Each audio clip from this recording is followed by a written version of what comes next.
The perfect ice cream sundae is actually really easy to make.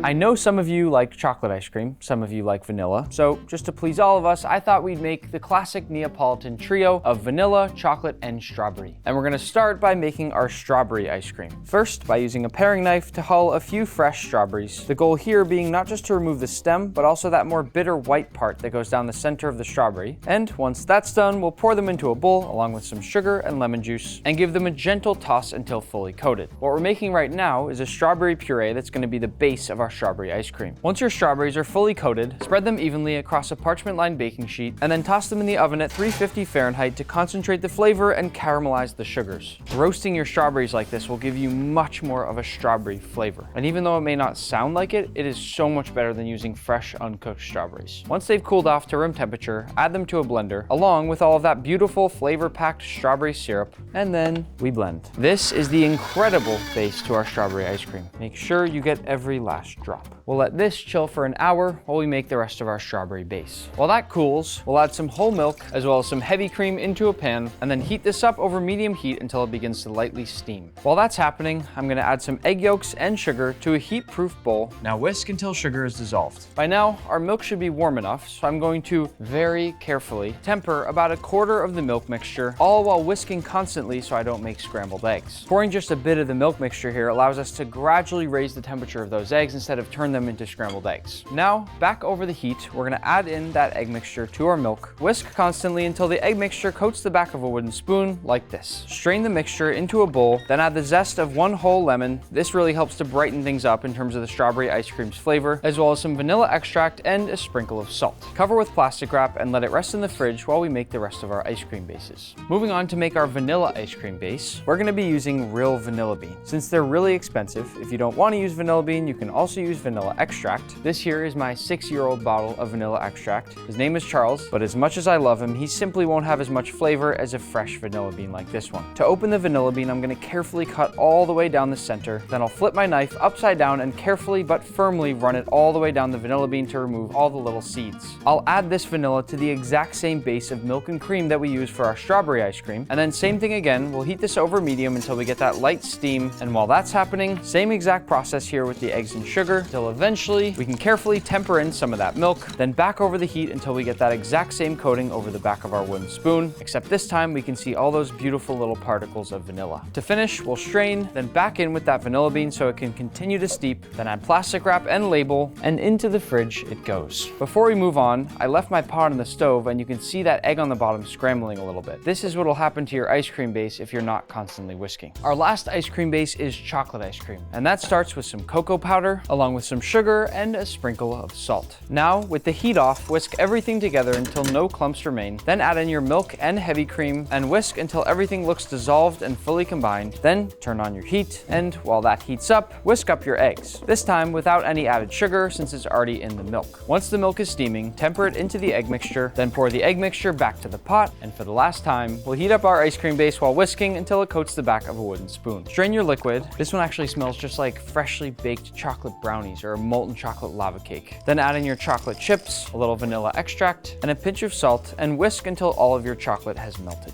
I've always liked vanilla ice cream better than chocolate ice cream, but I have to say, the chocolate ice cream base smells better than the other two combined. It makes me want to like chocolate ice cream more than I do. Cover it up with plastic wrap, and after giving it a label, with probably the worst looking chocolate bar I've ever drawn, toss it in the fridge, and then we can make some of our toppings. As you know, ice cream sundaes come with all kinds of toppings, and you should make whatever toppings you want, but the first one we'll make is honeycomb candy. All we do is add some honey to a pot, along with some sugar and a tiny sprinkle of salt. Turn the heat to medium, then stir until everything is fully combined, and heat to exactly 295 degrees Fahrenheit, also known as the hard crack stage. While we let that heat up, I'm gonna come over here and sift our baking soda, because there can't be any clumps remaining when we go to add that to our honey mixture. Once the sugar comes to temp, I'm going to immediately add in my vanilla extract and my baking soda, then give it a quick stir to combine, and after it's risen, I'll pour it onto a parchment-lined baking sheet. I'm not normally a sweets person, but this is one of my favorite all-time things to make in the kitchen, and if you've never tried it with ice cream, now's the time. While that's cooling down, and just wait until you see us break it all apart, we're gonna make some caramel sauce by adding some sugar, water, and cream of tartar to a pot, stirring occasionally over medium heat, and also making sure to scrape down the sides of the pot as needed to make sure no sugar crystals sit above the liquid. Once it's boiling, reduce the heat and cook for about 6 to 8 minutes, swirling occasionally as needed until it becomes a deep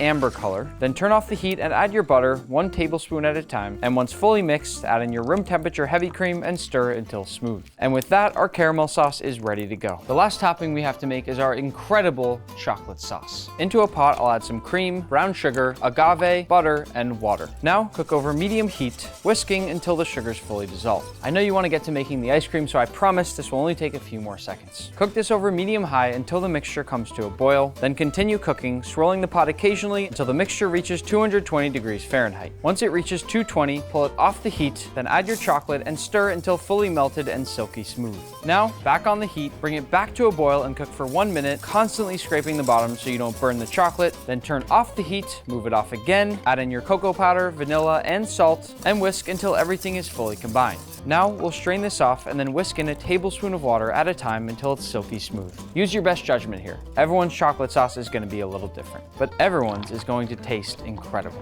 Our caramel and hot fudge are done, which means you can break the honeycomb. So the question is, should I break it like this or should I break it like this?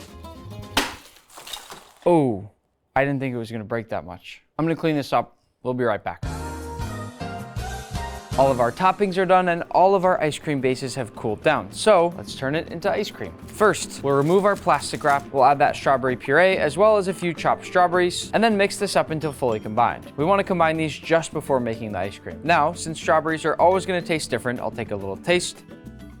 I think we need just a little more acidity from that lemon juice. And now we'll pour them all into our ice cream makers. First, our strawberry, then our vanilla. Oh, don't forget about the vanilla bean. And finally, our chocolate. You can see this one's noticeably thicker than the others. I'll get those lids back on, and now we wait. The ice cream maker's job is to mix and freeze at the same time. This creates lots and lots of tiny ice crystals that give you nice, smooth, and creamy ice cream. When the ice cream first comes out, it'll often look and taste a bit more like soft serve, which is exactly why I'm going to toss it in the freezer to firm it up before we plate. Sometimes I do like eating it straight like this, and in fact, as a kid, I used to have this lemonade stand that I would run in front of my house, and I'd make the ice cream homemade and keep it in this soft serve form because of how much I love it. But when you're trying to make an ice cream sundae with all these fancy toppings, that doesn't really cut it.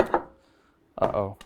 Uh-oh. The strawberry ice cream has definitely been the most complicated part of this video, and it's not getting any easier. And here's the thing, I don't even like strawberry ice cream that much. I only made it because I feel like this is the classic trio, and because I'm sure it's the favorite of at least some of you watching, but if it were just me, I would have just stuck to the vanilla. You know what would be fun is if everyone wrote in the comments down below your favorite ice cream flavor. These are gonna go to the freezer, and I'm gonna clean up. Let's just get to plating. First thing when it comes to plating ice cream, keep your bowl in the freezer. That's how you get it nice and frosty, like that. There's really no rules here. I'm just gonna grab some vanilla, pop it in, and I'll grab one more scoop of vanilla. Put that right here. Nice. Now, some strawberry. That's gonna go on this side. There's our chocolate. Ooh. And now I'm gonna wedge some of that honeycomb into the sides. Honeycomb is so good with ice cream. It's insane. Then I'll drizzle on some caramel, some hot fudge, some whipped cream, some rainbow sprinkles, and of course, the cherry on top. Big bite. I usually don't really like ice cream. I waited till the end to tell you that, but that's delicious. And that is how you make an ice cream sundae. That's the first time I've had ice cream in a while.